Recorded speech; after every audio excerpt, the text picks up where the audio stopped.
弟兄姊妹，在線上嘅朋友，大家早上好 ，Shalom。非常高興能夠在線上同大家一齊嚟到講解神嘅說話。今朝早晨咧，牧師要同大家分享嘅主題就係如何在困境中依靠神，如何在困境中依靠神。牧師要讀嘅經文咧就係喺腓立比書第4章11節到13節，聖經咁講。我不是因缺乏說這話，我無論在什麼境況都可以知足，這是我已經學曉了。我知道怎樣處卑賤，也知道怎樣處豐富，或富足，或有餘，或缺乏，隨時隨在我都得了秘訣。我靠着那加給我力量的，凡事都能做。腓立比書4章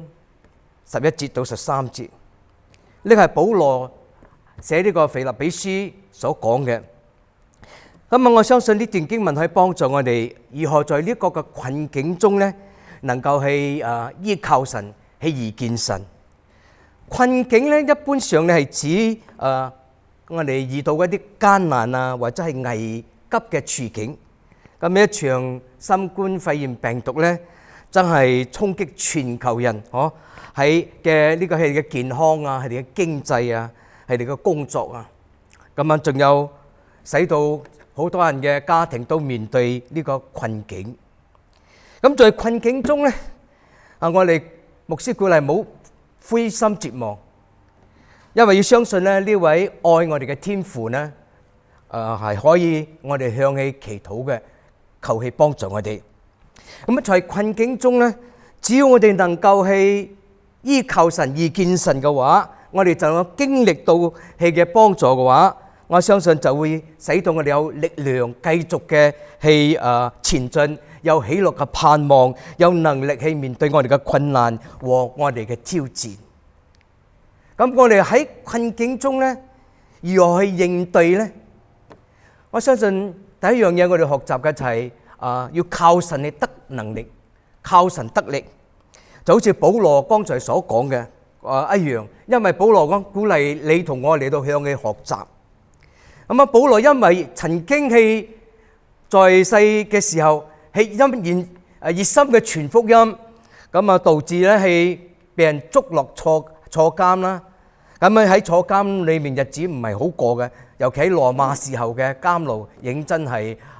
令人受盡各種嘅痛苦啊！咁一般人咧喺監牢裏面都會有點樣心態咧？大家都諗嘅應該係負面嘅啦、消極嘅啦，好灰心絕望咁啦。咁喺呢個處境裏面咧，保羅咧既然咧寫咗4卷書，咁呢4卷書我哋叫稱為監獄書信。有呢個嘅腓立比書啦，以弗所書啦，呢個哥羅西書啊，腓利門書，尤其係呢個嘅呢卷嘅腓立比書，係被稱為呢個喜樂嘅書信。又喺呢個嘅腓立比書第1章到第4章咧，保羅都教導緊我哋要喜樂。咁其實咧喜樂係好重要嘅，尤其我哋喺困境裏面。尼希米第8章第10節有咁講嘅話，主嘅喜樂係你嘅力量。所以喺腓立比書咧，保羅係咁講及到我哋要喜樂。其實保羅都喺帖撒羅尼迦書第5章咧16節有咁講嘅話，要常常喜樂，這是神嘅旨意。咁到底咧，保羅如何喺呢個監牢裏面仍然可以寫出要常常喜樂嘅呢啲嘅鼓勵嘅説話？呢卷書咧，其實睇嘅書卷裏面，我哋知道咧係講係得了秘訣。保羅講係得了秘訣。咁當然呢個秘訣咧唔係嗰啲武林高手嘅呢一個教你點樣嘅喜樂神功呢唔係咁呢一類嘅，而係聖經有咁講嘅另一個譯本當代聖經嘅譯本係咁講：我學到了秘訣。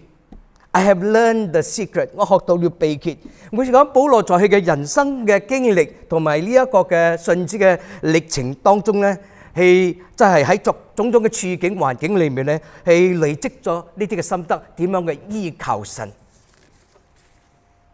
咁啊，特別喺呢個嘅腓立比書咧第4章13節，保羅係咁講啊，佢話靠主得力嘅秘訣係咩啊？我靠着那加給俾我嘅力量嘅呢位主啊，我凡事都能夠。另外一個譯本係咁講啊，我靠着賜我力量嘅那一位，我凡事都能做。嗱，得秘訣呢邊咧，我哋係睇出有5樣嘢你同我需要知道嘅。第一樣嘢我哋要知道咧，就要認識嘅就係我哋嘅上帝咧係充滿力量嘅。換句話講，我哋所相信呢一位嘅上帝咧，係嘅能力係無限量嘅。另外咧，我哋睇又要知道就係上帝係喺呢處願意嘅，可以嘅加給力量俾你，亦可以加給力量俾你。所以換句話講，你幾時需要力量咧？呢位主就幾時可以俾你呢個力量，你所需要嘅力量。上帝唔單止係充滿咗無限嘅力量，係可以加給俾你所需要嘅力量。仲有嘅就係上帝願意，係非常嘅願意加給你力量。佢嘅力量係足夠有餘嘅，係取之不盡嘅。更重要嘅，神願意俾你，當你向佢求告，向佢支取。仲有咧，呢個力量咧係比凡係就係凡事，讓你凡事咧都能夠去應付嘅嗰個嘅力量。好似牧師以前過去知道自己能力不足，喺我學習侍奉嘅過程裏面咧，從30幾年前開始咁啊學習首先帶領祈禱啦，或者係呢一個帶領詩歌敬拜啦。學習去喺台上分享啦。咁初信主嘅時候，要知道我過去我嘅人係好細膽嘅，上台都會腳震嘅，企多兩下就會頭咁滿天星斗噶啦。咁我係藉着起初甚至我禁食祈禱，咁人哋向神支取力量、支取信心，咁逐步咧嚟到去俾自己有呢一個嘅經驗、有信心、有呢個力量。我就應對咁當然在呢啲嘅30多年嘅服侍裏面，場面越嚟越大嘅時候，我更加需要大嘅能力，所以主都係不斷嘅俾我呢個力量去應付呢個服侍各方面所需要嘅。我相信呢個喺我嘅生命裏面，我學習到有時候覺得自己冇力量嘅時候唔敢，但係我係要憑信心。因為神嘅說話咁應許我，靠着那加給力量俾我嘅主，我凡事都能。我呢節經文我經常重複嘅嚟到禱告，經常用嘅，所以睇見神係信實嘅，都幫助我唔單止敢去接受嗰啲教會邀請做營會嘅講員甚至更大嘅場面就係喺嗰啲佈道聚會成千人嘅佈道聚會咁通常靠我自己係真係唔能夠做嘅，我要靠主俾我嘅力量。所以呢個得秘訣嘅呢一個嘅5個重點咧，第一我哋想當知道就係神係那位充滿力量嘅主。第二咧，我哋係上帝可以俾你呢個力量。第三咧，係上帝願意俾你呢個力量。第四咧，我哋要知道咧，呢個力量咧係讓我哋凡事都能夠去做嘅，主要我哋做嘅，主俾我哋去做嘅，主呢個能力能夠幫助我哋。咁啊，最後第5點咧就係話，你要願意，唔單止係你知道神係有力量，神願意俾你，你自己本身願唔願意嚟到支取依靠神俾你力量咧？無論係你嘅體力又好，你嘅靈力又好，你嘅信心或者你自己個人嘅情緒各方面面對你話我要喜樂，但係環境好似導致你好難喜樂，咁你靠主俾你力量，因為神嘅旨意係你要喜樂，喜樂係你嘅力量。所以關鍵就係你願意唔願意去支取神已經應許咗噶啦，去俾呢個力量你，你願意嘅話，神就可以俾你。所以在困境中咧，我哋如何去應對呢？我哋第二方面咧，第一方面我哋唔單止相信神，第二方面咧，我哋要知道就係我哋相信我哋嘅神咧係大過呢個嘅你嘅處境、你嘅困境。上帝係非常嘅無限嘅上帝，係的而且確，我哋深信知道，其實大過，一定要講大過我哋嘅處境，咁我哋就可以依靠佢。咁啊，你要相信就係神知道咧你所處在嘅處境，神係無所不知嘅。我要你記得提醒自己上帝清楚知道今日你落在嘅處境係如何，因為神係超越一切呢啲嘅處境嘅。更重要嘅係我哋要認識神有呢個超越一切嘅能力同埋屬性，所以我哋有一句嘅神學嘅名稱叫 omniscience。omniscience 嘅意思講係無所不知嘅，無所不知嘅。omni 就係講無限呢個嘅 science 就係講知識或者認識知識，或者係上帝，即係講上帝嘅知識係沒有呢個邊界，冇限界嘅知識。所以喺呢方面咧，特別喺困境裏面咧，我哋要真係更加嘅重新認識我哋嘅上帝，認識佢嘅大能大力。咁啊，上帝肯定嘅比你所面對嘅處境大得多。我哋可以從呢個困境裏面咧，可以咁講嘅就係，若果你深知道神係無所不知嘅，係上帝係超越一切嘅，咁你知道你所面對嘅就喺神嘅眼中只不過小兒科。因為喺困境裏面咧，常常我哋以為咧神離開咗我哋，以為神忘記咗我哋，就好似喺呢個嘅以賽亞書49章14節喺以賽亞時代都有咁樣寫咗，係話錫安啊，耶和華離了我，耶和華離棄了我，耶和華忘記咗我。我唔知道今日喺困境裏面你是否會同感呢？一樣嘅，係咪覺得神離棄咗你，或者神忘記咗你呢？困境中呢，我哋所面對嘅種種挑戰呢，的而且確會使到我哋好難過、好難受。有時候我哋可以咁講我哋有苦自己知，人家唔知，冇有能夠真正嘅能夠去了解明白我哋心裏嘅感受。無論你喺家庭裏面工作上或者生意上，或者喺呢個嘅期間，真係揾食都唔容易出去你知道個個都講緊好多負面嘅消息令到人心彷徨大家都自己知自己嘅事。然而呢，我喺咁講嘅就係，即使我哋面對更大嘅困難，我哋問下自己，神有冇將我哋忘記咗呢？神有冇忘記咗我呢？或者上帝有冇忘記咗你呢？咁我睇下以賽亞書49章15節講乜嘢？呢個係神嘅回應。因為神講：婦人焉能忘記他吃奶嘅嬰孩，不憐恤他所生嘅兒子呢？即是講，或者喺經文繼續講嘛，即使講有忘記㗎，又話神講我唔會忘記你，又話神講我唔會忘記你，真係㗎。聖經呢度有咁講嘛，一般上做媽媽嘅點樣會忘記自己嬰孩嘅需要、嬰孩嘅安全啊？咁其實喺報章上我睇過，真係有父母咁粗心大意佢哋喺忘記咗將自己嘅 BB 或者小孩子留喺車裏面，走去入廣場賣嘢幾粒鐘或者工作後來發覺嘅時候，醒覺你嘅時候，翻去車嘅時候，發現到個嬰孩或者小孩子喺車裏面焗死咗。即使有咁樣嘅糊塗嘅媽媽忘記咗自己嘅兒女，但係上帝絕不會忘記你。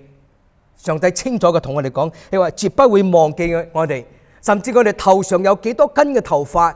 佢都數過，佢都知道，將我哋嘅名字咧刻在佢嘅呢個嘅心上。而即講，好似詩呢個嘅以賽亞詩啦，以賽亞詩49章16節，神咁講看我將你嘅名刻在我嘅掌上，你嘅長彈常在我眼前。即是講，愛我哋嘅神係從冇忘記我哋，即使我哋喺呢個困境裏面，我哋覺得難受，自己覺得難過，但我要你知道，神冇忘記你。另外一點就係喺呢個困境裏面，我要點樣去面對呢？去應付呢？我哋要相信上帝係大過你嘅處境之外。第二方面就係話，你要相信神係掌握每一個嘅處境。即係講上帝係無所不能嘅，係唔單止係無所不知，係無所不能嘅。而即係講喺上帝有超一切嘅呢種能力同屬性當中咧，另外一方面就係神係 omnipotent， 神係全能嘅，神係無所不能嘅。omni 就係講無限 ，potent 係講能力呢個能量。唔該，想神睇下我哋舊約裏面，我哋睇見昔日神點樣彰顯起嘅呢個能力。神可以為以色列人開紅海，為以色列人喺過約旦河停止嗰個河水嘅流。另外咧，聖經又講咧，上帝能夠喺曠野時開呢個嘅道路，喺沙漠咧開呢個江河。你只要相信神必然嘅喺你嘅生命裏面咧，可以行如此嘅神蹟。另外咧，我哋當知道咧，應對困難嘅，我哋需要關乎到呢個困境裏面有三方面嘅好關鍵嘅因素。第一方面咧，就係我哋要認識到咧，上帝嘅主權，上帝嘅主權，即係講上帝要如何幾時解決我哋呢個困境，將我哋解救脫離呢個困境咧？呢個係完全係上帝自己嘅主權。有時咧，上帝會透過呢啲嘅困境咧嚟到磨練我哋、裝備我哋，使我哋更加嘅成熟，使我哋更加有愛心、更加有忍耐、更加有信心。神會藉着呢一啲時候，使用呢啲嘅處境咧、困境咧嚟到磨練我哋、造就我哋，使到我哋更能夠成為神呢個合用嘅器皿。呢個係神嘅美意。所以我哋學習喺呢種嘅困境裏面咧，係信服神，係聽從神俾我哋嘅感動帶領，呢個非常重要嘅。另外咧就係我哋會懂得去應對呢個困境，另一個嘅關鍵嘅因素就係我哋反省下問下我哋自己嘅問題。有時候我哋嘅困境係持續無法解決嘅時候咧，係好可能係我哋自己嘅問題造成嘅。呢個困境咧，會唔會係我哋自己愚昧啊、無知啊，或者係我哋嘅叛逆啊，或者我哋嘅貪婪造成嘅咧？所以好多時候我哋睇見報章上嗰啲人點樣嘅中啲老千愛情嘅包包嗰啲咁當然有好多嘅背後嘅嘢咧，導致人會咁咁盲塞咁嘅中呢啲嘅老千。其中一啲嘢就係好可能係無知當中咧，俾人哋透過呢啲嘅圈套嚟到呃騙。咁另外有可能就係我哋自己個人嘅犯罪啦。咁既然個人有犯罪，我哋要面對個後果嘅。所以弟兄姊妹喺困境裏面，我哋要問下自己呢個問題：究竟係神容許㗎，或者呢個問題係我哋自己揾嚟嘅？咁我哋要真係謙卑向主嚟到求赦免，求主赦免我哋，幫助我哋。另外就係第三點要問就係我哋是否願意嚟到接受同埋信服在神嘅呢個主權。剛才我講過噶啦，我哋要尊重神嘅主權，問我哋自己肯唔肯信服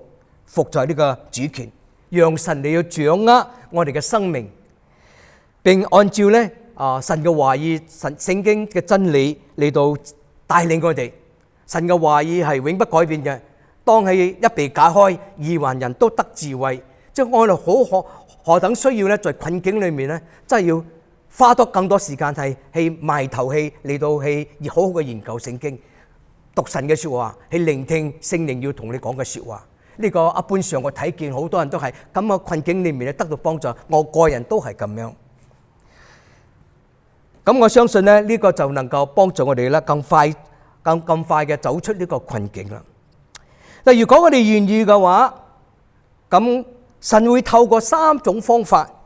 嚟到幫助我哋嚟到跨越呢個困境。第一種嘅方式係咩呢？應該係咁講，就係神直接嘅介入，甚至直接介入我哋嘅處境、我哋嘅困境，係超然嘅翻轉咧，或者改變我哋所面對嘅困境，咁使到我哋更快速嘅、更好快嘅解決咗我哋嘅困境啦，我哋嘅處境。就好似舉個例子啦，我哋睇新約，記唔記得？經常我哋都會讀到呢段經文啊，就係門徒咧，佢哋勞碌之後同主耶穌侍奉一整日，咁主吩咐佢哋喺個加利利海嘅對岸嗰邊另外一邊，咁佢哋就上船咗啦。咁門徒喺船上就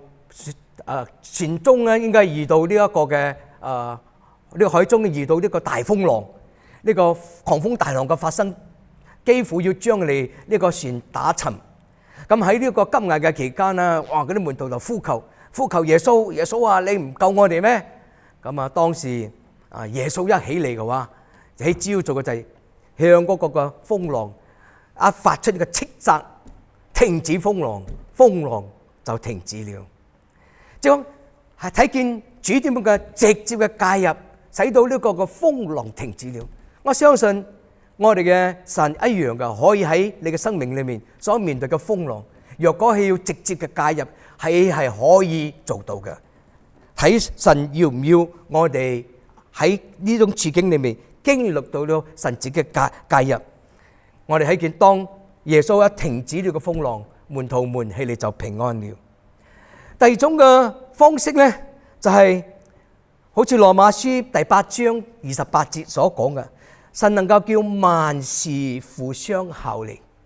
神能夠叫萬事互相效力，即係講神可以使用咧四周圍嘅人啊、事啊、物啊，我哋所遭遇嘅困境啊，嚟到幫助我哋解決呢個困境。咁當然你要知道就係我哋呢位神係可以叫壞事變好事嘅神，你有冇個信心相信呢？往往呢一節經文都喺我嘅遭遇裏面咧，覺得好多時候唔係好順利嘅，或者好難過嘅。我呢節經文往往會幫助我，就話：哎呀，主啊，我相信我所遭遇到呢件事，遇到咁樣嘅人，或者係呢個唔順利嘅處境咧，主你會叫佢互相效力，因為聖經講神能夠叫萬事互相效力，叫愛主嘅人得益處。主，我知道我愛你，我知道你掌管一切。你今日你冇直接介入，你容許呢啲事情，咁我相信可以叫佢互相效力，叫我得到益處，造就我嘅生命。所以我唔會走在神嘅前頭。好多時候，若果神冇直接介入，冇即刻解決個困境嘅話，我知道神一定有功課叫我學習。就好似喺呢個嘅哥林多後書啦1章。嗰度保羅有講及到咧第4節講，我們在一切患難中咧，他就安慰我們，叫我們能用神所賜嘅安慰去安慰那遭各樣患難的人。即係我哋所經歷過嘅患難嗰啲困境，我哋經歷過啦。神點樣嘅帶領我哋？好似我哋夫妻兩人，我哋經歷過第一胎流產，就係往往我哋見到咁樣嘅夫妻嘅時候，係好容易能夠俾你哋安慰資助，因為我哋同類人經歷過咁樣嘅傷痛嘅事件。我哋好似我哋都喺談戀愛當中唔係好順利嘅，都遇過挫折嘅。所以當我哋碰見弟兄姊妹有咁樣嘅事件嘅時候，我哋都好容易鼓勵佢哋，都能夠可以同理心嘅了解佢哋，因為我哋有受過咁樣嘅苦楚，咁樣遇見咁樣嘅困境。好似個師母遇過唔係一個好好嘅上司，佢心安係基督徒添。咁當人家聽到佢嘅咁樣嘅見證嘅時候咧，都心中會得了好大嘅安慰，得到幫助嘅，因為佢哋知道原來師母或者你哋都有咁樣嘅經歷嘅。咁同埋病痛嗰方面啦，師母又經歷過所謂嘅緊張驚慌嘅時刻啦，預防診出係似乎係癌症，後來經過兜兜轉轉嘅檢查之後，都經過好多嘅驚慌嘅日子啦。咁感謝神，最後咧神俾我哋平安就度過。即係醫生最後斷定咧，氣嘅呢一個唔係真係嘅第一期嘅呢個癌症，只係一個嘅零度嘅呢一個嘅細胞嘅變質嘅。咁我都冇諗到自己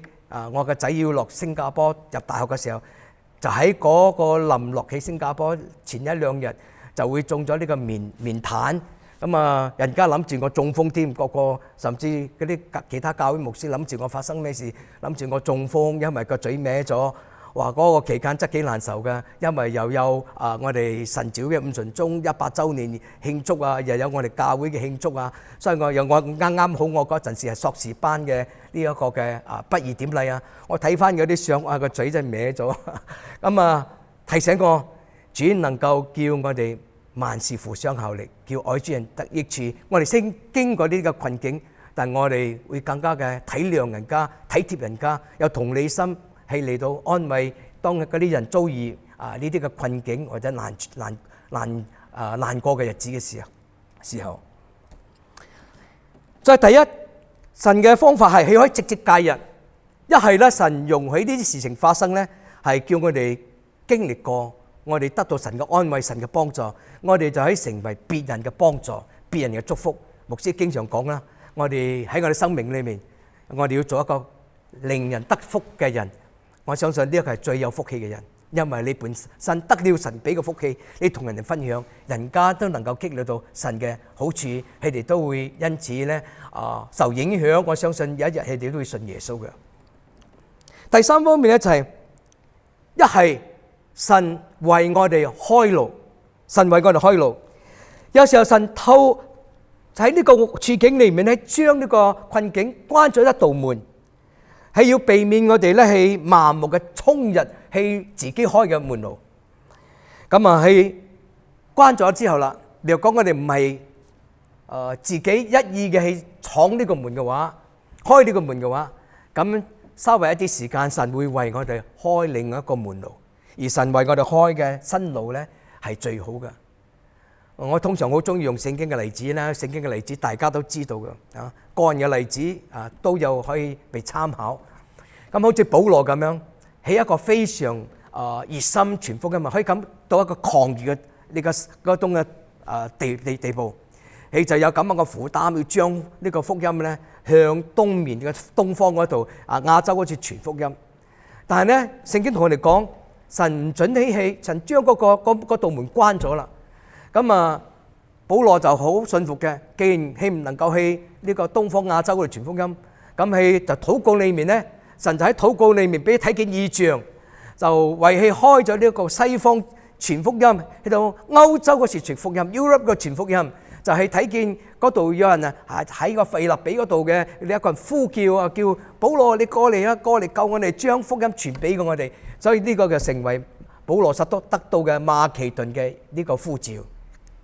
所以因此佢哋睇見福音就由呢一個嘅耶路撒冷嘅事嘅不咁去傳到去呢個西方國家，所以西方國家嘅呢個福音得着喺早期嘅時候極大嘅興旺。呢個係神自己嘅所定嘅呢個嘅旨意。我哋睇見就話，我今日要問嘅係，你今日面對你嘅處境嘅時候，你如何去面對呢？你嘅處境如何呢？你是否能唔能夠相信神可以為你開一個嘅新路呢？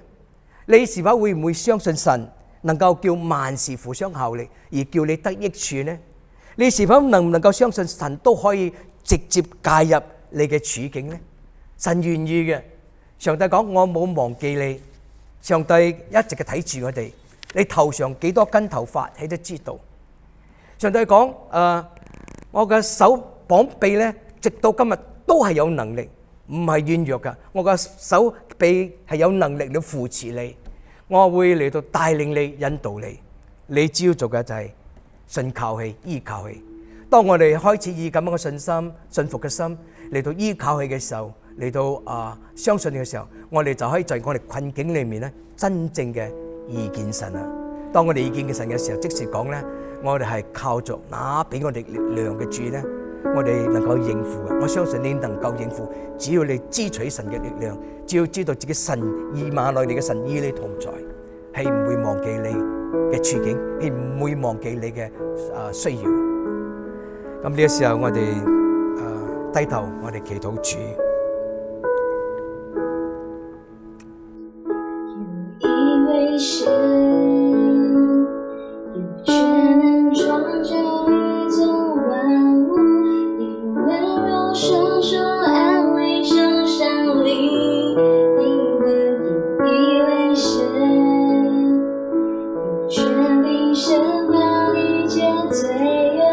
也有慈悲体贴让你让我。有一位神，我们的神，唯一的神，名叫耶和华，有权威荣光，有恩典慈爱，是昔在今在永在的神。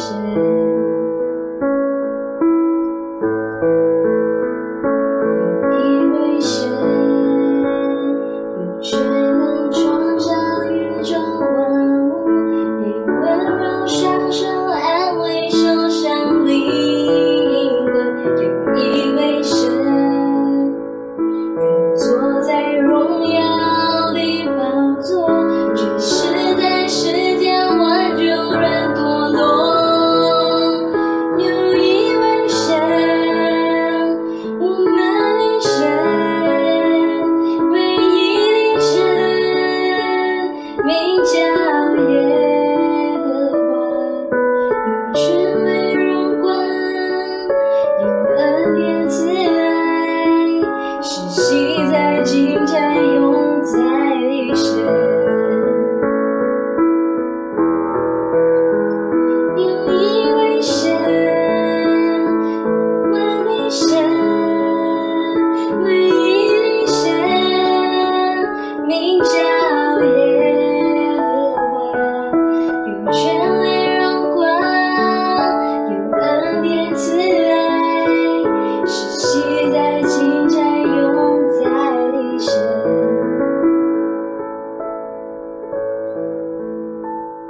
有一位神，我们的神，唯一的神，名叫耶和华，有权威荣光，有恩典慈爱，是昔在今在永在的神。在線上嘅微信主嘅朋友，你可以在你嘅困境遇見神嘅，只要你願意謙卑嘅嚟到尋求佢，你都願意學習係信靠佢，讓喺主耶穌基督進入你嘅生命嚟到幫助你。只要你願意打開你嘅心，咁樣邀請你入你嘅生命，你就會經歷到呢位愛你嘅主呢，佢實在係可以俾你經歷到，係可以俾你遇見到嘅。所以若果你願意嘅話，呢個時候跟牧師一齊低頭祈禱主啦。